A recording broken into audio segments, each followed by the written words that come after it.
हितों को प्रभावित कर सकता है। इसके कारण से हम भी चाइना को काउंटर करने के लिए श्रीलंका में अपनी स्थिति को मजबूत करते हैं, सदस्य हैं। सार्क तो मान लीजिए अभी उतना यूजफुल रहा नहीं, यूजफुल क्या रहा ही नहीं, समझिए खत्म हो गया।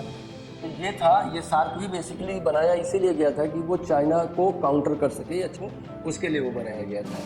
बिम्स्टेक जो था वो bay of Bengal initiative for multi sectoral technical and economic cooperation इसका नाम था। अभी इनकी बैठकें नहीं हो रही हैं बहुत लंबे समय से, तो समझ लीजिए लगभग इनका अस्तित्व समाप्त है। कि चाइना की उपस्थिति को काउंटर करना है। चाइना श्रीलंका में है और चाइना श्रीलंका में रहकर भारत के सामरिक हितों को प्रभावित कर सकता है। इसके कारण से हम भी चाइना को काउंटर करने के लिए श्रीलंका में अपनी स्थिति को मजबूत करते हैं। तो उस प्रकरण में हम ये सारे काम कर रहे हैं, उस व्यवस्था के तहत ये सारे काम हम कर रहे हैं। बहुपक्षीय सहयोग दोनों ही देश सार्क, बिम्स्टेक और हिंद महासागर रिम एसोसिएशन जैसे संगठनों के सदस्य हैं। सार्क तो मान लीजिए अभी उतना यूजफुल रहा नहीं, यूजफुल क्या रहा ही नहीं, समझ लीजिए खत्म हो गया। बिम्स्टेक भी अभी उसका भी अस्तित्व खत्म ही है, समझ लीजिए। ये सार्क तो ये था south Asian association for regional cooperation.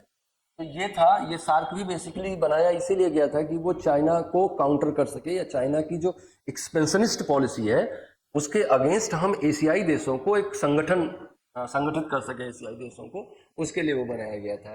BIMSTEC जो था वो bay of Bengal initiative for multi sectoral technical and economic cooperation इसका नाम था। Bay of Bengal initiative for multi sectoral technical and economic cooperation. तो ये एक संस्था थी जो बे ऑफ बंगाल और उसके आसपास के देशों के साथ अपने मल्टी सेक्टोरल टेक्निकल और इकोनॉमिक कोऑपरेशन के लिए काम करती थी। अभी इनकी बैठकें नहीं हो रही हैं बहुत लंबे समय से, तो समझ लीजिए कि लगभग इनका अस्तित्व समाप्त है।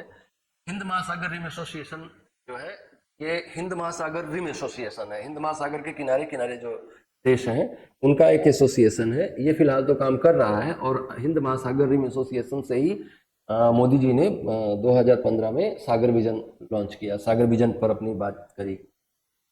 इसके अलावा दोनों देश संयुक्त राष्ट्र, विश्व व्यापार संगठन, विश्व स्वास्थ्य संगठन, अंतर्राष्ट्रीय मुद्रा कोष, विश्व बैंक जैसे अंतर्राष्ट्रीय संगठनों का भी हिस्सा है। तो बायलैटरल रिलेशन और मल्टीलैटरल रिलेशन दोनों में हम श्रीलंका के साथ बेहतर काम कर रहे हैं।